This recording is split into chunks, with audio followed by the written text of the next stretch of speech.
In the heavy rain, agriculture will be damaged, and although the crops need water, they also have to breathe oxygen. When there's flooding, the oxygen in our soil will be lacking, and the roots of the plant will easily suffocate.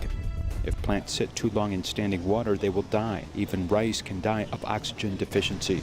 With abnormal weather, places where it didn't rain have rain, and places which didn't flood now seem to flood. I hope that the plants we developed can be more resistant to flooding, so our overall production will be safer. After a week of flooding in the laboratory, the rice has gradually died because it does not have the gene that makes it resistant to flooding. The rice that has this gene is still green, some 3 weeks of being underwater. I found a key gene that can cause rice to resist flooding as long as it has this gene. Rice with a flood-tolerant gene, in the event of flooding, will make a special protein to create 2 genes that will continually make a series of anti-flooding proteins and let the rice survive in a flooded environment. This will get them through this tough period and survive. The staff of Academia Sinica believes that these flood-tolerant genes can be transferred to general rice in 2 ways, one for crossbreeding and the other for genetic improvement. Both of these methods were proven successful. Hybridization takes a little longer, so we also try to use the method of genetic modification to directly put it in our Tainan 67 rice, which can be achieved in 1 or 2 generations. In fact, it is possible to modify Tainan 67 rice to become flood resistant. Now,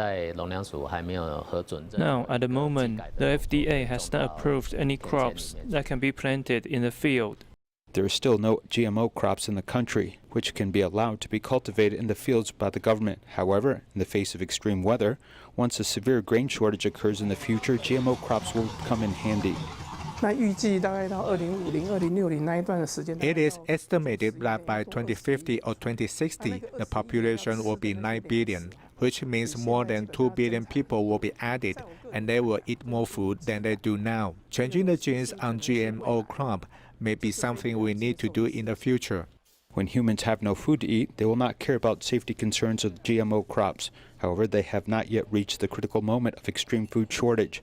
Therefore, Taiwanese science and technology units mostly use traditional crossbreeding to strengthen the water tolerance and drought resistance of rice.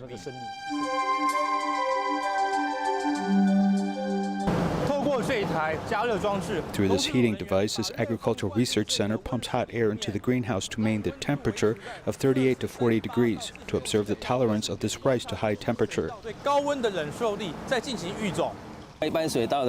In general, if there is a high temperature, it will turn out like this. The husks will be empty, but this group of heat-resistant rice can still produce at high temperatures. Abnormal weather proves to be a major challenge for growing crops.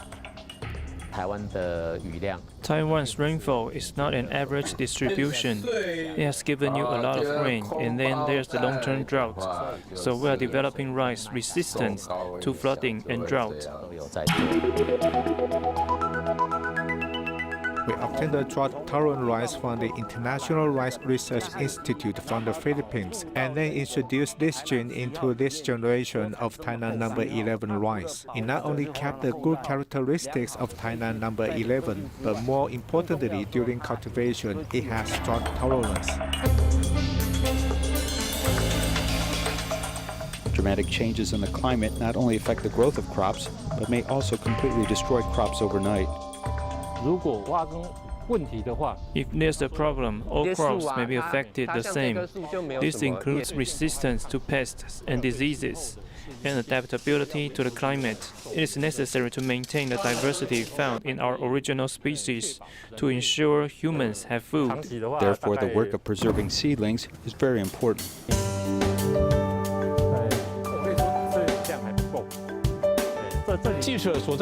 I'm standing in the midterm storage facility of the Agricultural Research Institute, where some 100,000 copies of the original seeds are kept at a temperature 1 degree Celsius. If we open the door and enter in, it is quite cold inside. A cryogenic device with a temperature of -18 degrees allows the seed to be stored for more than 100 years.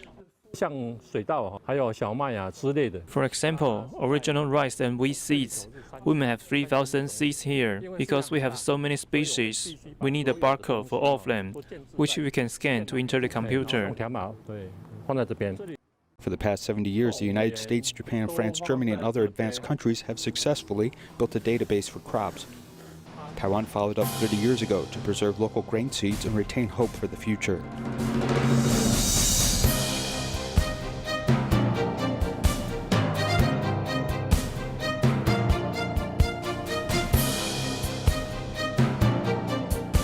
The challenge of extreme weather has led to crop improvement as a way for humans to fight against future challenges.